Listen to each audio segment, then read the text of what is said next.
কিতাবুন উনজিলা ইলাইকা, ওগো নবী আপনার প্রতি আমি কিতাব নাজিল করে দিলাম।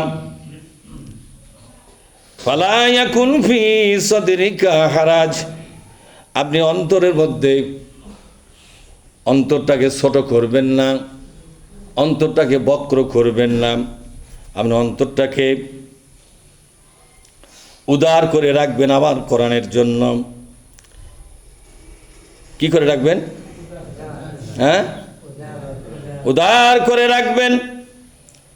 তার কারণ হলো ছোট অন্তরের জন্য কোরআন নয়, বাঁকা মনের জন্য কোরআন নয়, সরল সহজ যে হৃদয় এবং সত্যের অনুসন্ধানী যে হৃদয়, সত্যের পক্ষে আসার মতো উদার মনোভাব যাদের আছে, মিথ্যাকে বাতিল করে দেওয়ার, মিথ্যাকে বর্জন করে দেওয়ার মন মানসিকতা যাদের আছে, তাদের জন্যই শুধু কোরআন উপকার করবে। এ কথা আল্লাহ বলেন, নবীজি আপনার মনটাকে এমনভাবে সাজিয়ে নেন, সারাটা জীবন যা কিছু বিশ্বাস করেছেন এই বিশ্বাসগুলো যদি কোরআনের পক্ষে হয় ভালো কথা, আর কোরআনের বিপক্ষে গেলে মুহূর্তের মধ্যেই তা বিসর্জন দিতে বাধ্য থাকবেন। এরকম একটা উদার মনের মানুষ হওয়া লাগবে।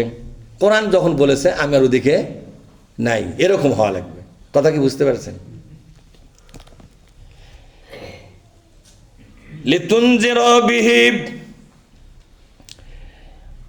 এ কোরআন দিয়ে লিতুনজিরা আপনি সতর্ক করবেন, বিহি মানে এই কোরআন দ্বারা, বিহি মানে কি? এই কোরআন দ্বারা মানুষের কাছে সতর্ক করবেন।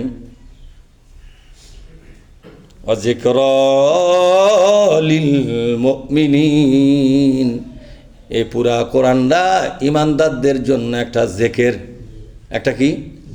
জেকের মানে আলোচনা। জেকের মানে কি? উপদেশের ভান্ডার। জেকের মানে ওয়াজ, জেকের মানে নসিহত, জেকের মানে উপদেশের ভান্ডার, জেকের মানে আলোচনা, জেকের মানে স্মরণিকা। জেকের মানে কি জোরে কন?